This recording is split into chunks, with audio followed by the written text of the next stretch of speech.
jam hiire mon bandiraɓe tedduɓe e musidɓe sehilaɓe teŋiral jamma bela en garti ha hande e darol dawgol gonnoɗen defta e jinnaɗo men Bayda Coulibaly en garino noon ha nodda laamori eɗen laamuda woni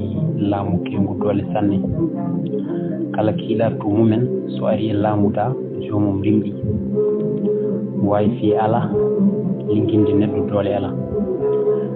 hay goto remnata hay goto rem peccen ala leydi ma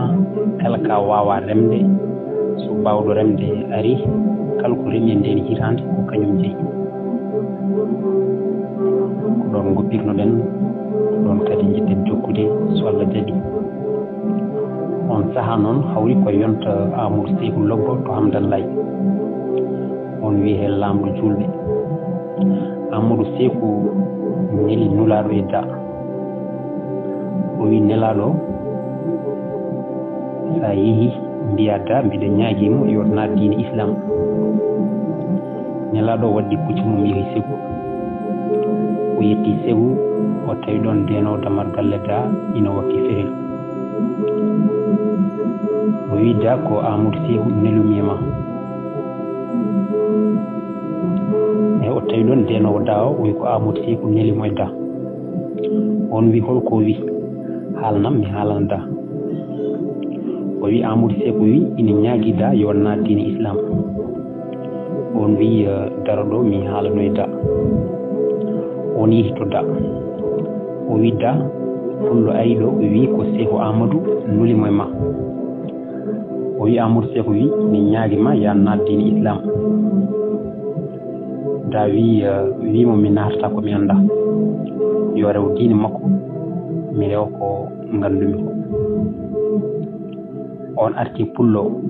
o wi da manson da jaɓani nelaɗo rutti e Amadou Sékou o wi da manson da wi jaɓani feyi nden ɓe mbatti innirde mum da manson walla da mason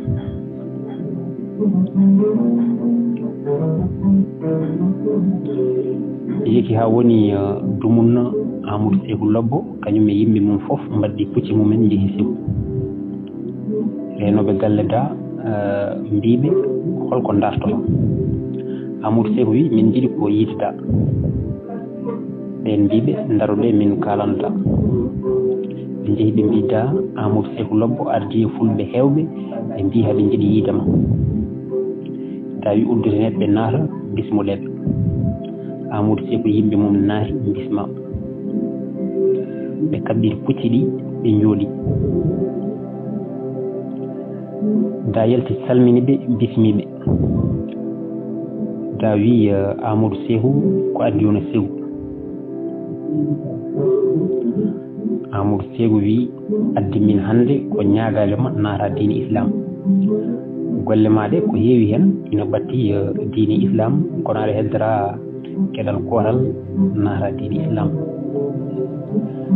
da wi a neliɗo neɗɗo ma mi wimo mi ala hen mi naatata komi anda ha joni ko hen teddimi kono mi yiiɗa riwhude koyɗe mon ɗe koota ɓole mbiɗa hokka on gueɗal saabu koyɗe mon e Sékou mi ñaayata on oto ñaaye kam kala ummiɗo e laamam yeehi to laamu ma mi abbata ɗum kala ummiɗo e laamu mon ari am hoto ngabbuɗe ɗum ɗiɗi ɓe uddirini on luumo Sékou kala jogiiɗo ko ina yeeya ina wawi yeeyde luumo Sékou hay goto heɓtata jeeygu mum ko yeehi foof kañum jeeyi Amadou Sékou Lobbo ƴeewi andi doole da jogiiɗe naatata o e tene kala naatɗo yaltata Amadou Sékou wi masina ko mbinama Amadou Sékou wi ko da jogii ko so wona ñande lamɗo timmini hay hunde ala ko aade wawi hen ɗaldemo ko woni ko ɗalde diine men aduna noon ko moƴƴi bonan ko boni bonan ko moƴƴani bonani bonan ha heddo laamu walla ɓe jaɓodiri e da ɓe dokkodiri jongu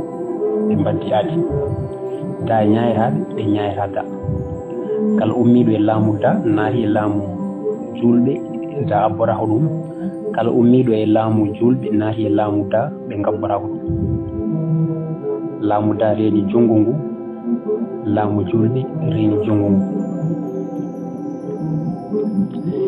yehi ha woni dumunno Seyku Umar Tijani ummi Fuuta ina fella jihad ari ha e diwan Segu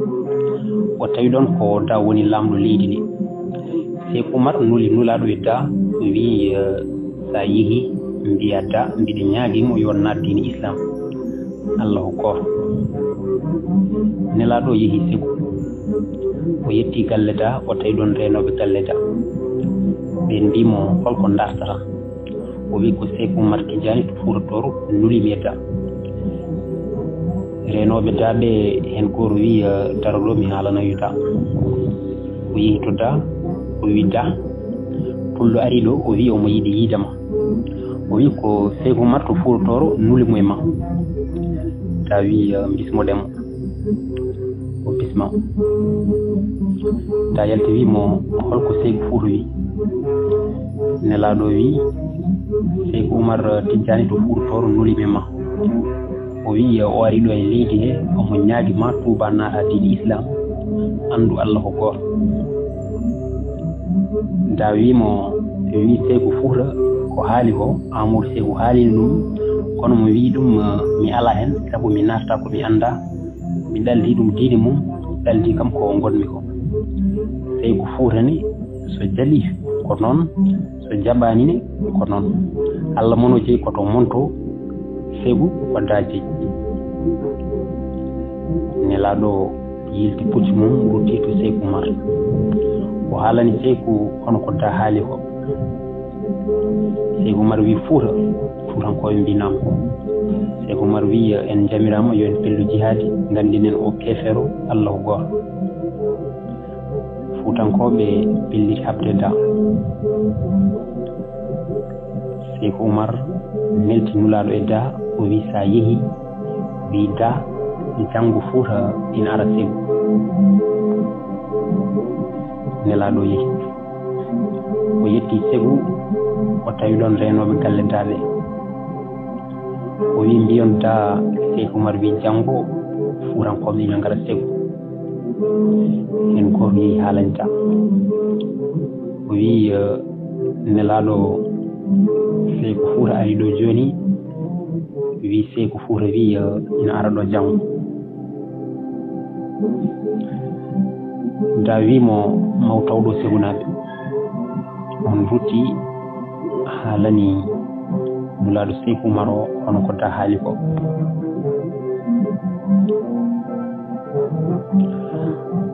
da noddi baru pengu Segunaɓe fof nori da wiɓe Fuutankoɓe ngari libde laamu men ɗum noon ma daduɗen ɓe tafi kono firli Segu ɓe mbaɗi pecce ɗiɗi hen feccere jogui ko laañe nde feccere jogui ko jaabaji moni mabɓe fof ina wakki sasa hen fof ina waɗi bataji nayyi ina waɗi bootaji nayyi boto kaaji kewɗe doyaji boto morle jamdi ɓaleri boto morle kiri e jakaji boto morle betet ɓe cabbi Fuutankoɓe wiyeti subaka Fuutankoɓe mbaɗɗi pucci mumen ndondeni Segu da wi Fuutankoɓe nena ngara da wiɓe pelleɓe ayre kaaji soɓe duttaki lowon jamdi ɓaleri soɓe duttaki lowon kire jakaji so taƴi fiɓotako lowon no morle betet Fuutankoɓe pandi ɓe pelli ayre kaaji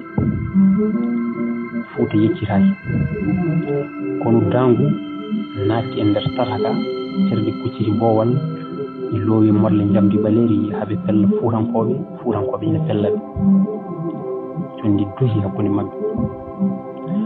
Fuutankoɓe kala pelluɗo kuri mum kadata koye ɓalal taraka kono da ina e nder tata he kala pandiɗo tataka hakke temedere métre ɓuri ƴettan ɗum Fuuta lonciri yeki ha woddiri lonciri ina fella ɓe loowi morle kire e jaka ɓe pelli fuutankoɓe moral kire walla jaka kala ɗo taski ko waɗi wonki to heɗe ina mbara ala ko haali so nahi ko heewi e fuutankoɓe en fuutankoɓe lonciri ha goɗɗi lonciri jonde ina duka dawi kono mum loowe morle bete fuutankoɓe ina ngara ina pella ɓe pandi tataka tan dawi pelle kura ina corto e tata ina jooro e fuutankoɓe kural hen fof so yalti e serdu ferel raccito wayno jamdi kaynani ni kala ɗo toɓɓere yani ma yettoji yal ɗon wonta mayto fuutankoɓe heewi mayɓe heewi gañiɓe balɗe 12 fuutankoɓe ina donki nadde sego kala ɗo iwruɗa tataka ɓuure ndondere ñobbu ma nden farba gowa turi e leydi loohi o wi makka wulli leele ngayi ñiwa ala gayna ko innemo wona yaware kofnemo wona hutare kellalla ina beeli mbeɓani mo Allah foɓɓani kala ma leewo beeli tuɗi ƴooge ndeke nene ma ƴoogi malandu jam mayno ferlo hokko ndimagu tawa tampani warñani lorlani Seykou Oumar Tidiani kodda Adama Aissé Elimane Siré Samba Demba Ali Moutar to Halwar koɗo subaka jonguru nangi hoore fuutankoɓe ɗi tampi ɓiɓɓe mumen keewi bayeji rewɓe mumen keewi hisniɓe ƴeew so tawi gasata haalanɓe en donkani oɗo keesero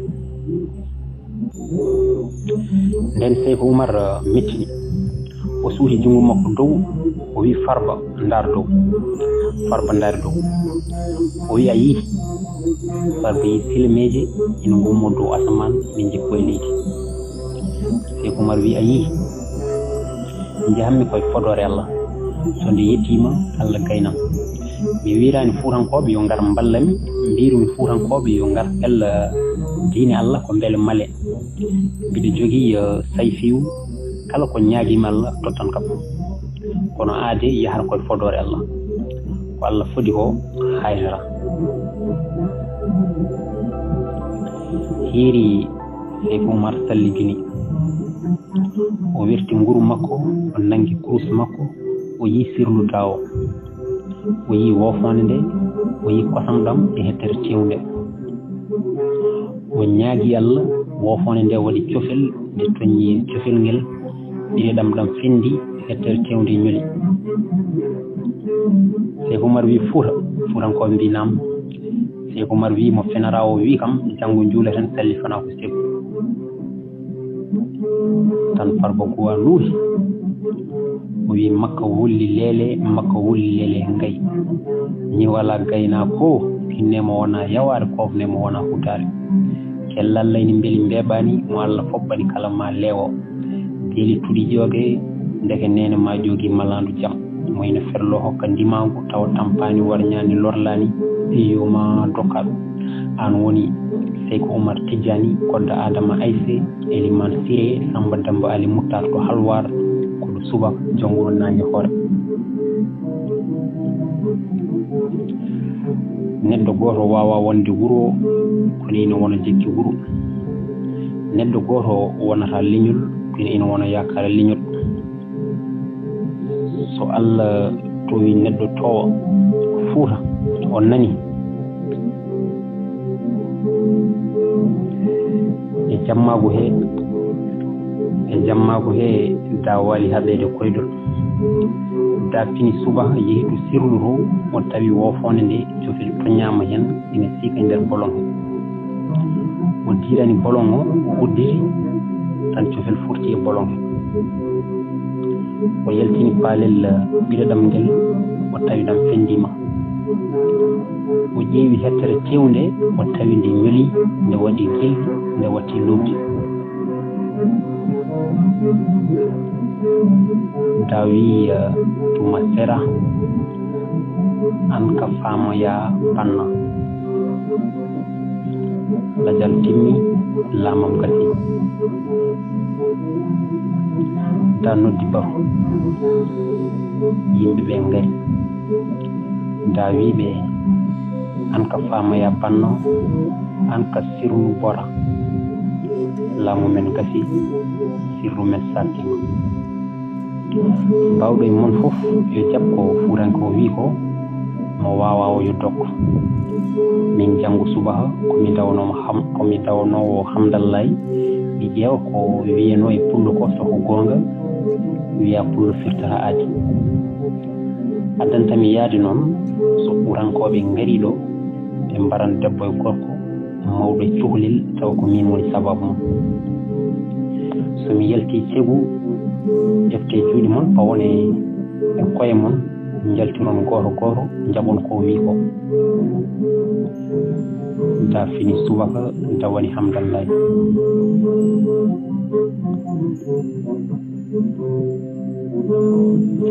fuurankoɓe kabbi pucci mumen dimaɗine ƴakka jamɗe fuuta hooci alkabeje ɓe dondani segu nangue hoore ɓe naati segu naaɓe jalti e tata moni e mabɓe fof fawi juuɗe mum e hoore mum fuurankoɓe kurliɓe Tijjani Amadou riiwi pucci mum ha yettiɓe ɓe mbi fuuranke min jaaɓi Allah mon Tijjani Amadou riiwi pucci mum ha yetti Sekou Oumar o wi baba segu naaɓe jalti moni e mabɓe fof ina fawi juuɗe mum e hoore mum Sekou Oumar waddi pucci mum naati Sekou Oumar wiɓe holto da woni ɓe mbi da yeehi hamdallah Sekou Oumar julni ɓe sallifana ɓe tuubi Sekou Oumar duwi hokkiɓe wirdu Tijjani ɗum noon bandiraɓe tedduɓe musidɓe sehilaɓe ko ɗo katten ha ñande wonde so Allah jaɓi ƴeewen caggal hakkunde da e Sekou Oumar caggal kadi nde da yeehi laamu yi hamdallah to laamu julɓe ƴeewen hakkunde Sekou Oumar e hamdallah naaɓe hakkunde Sekou Oumar kadi ha hande e da ɗum noon ko ñande wonde so Allah jaɓi Allah jarama on jarama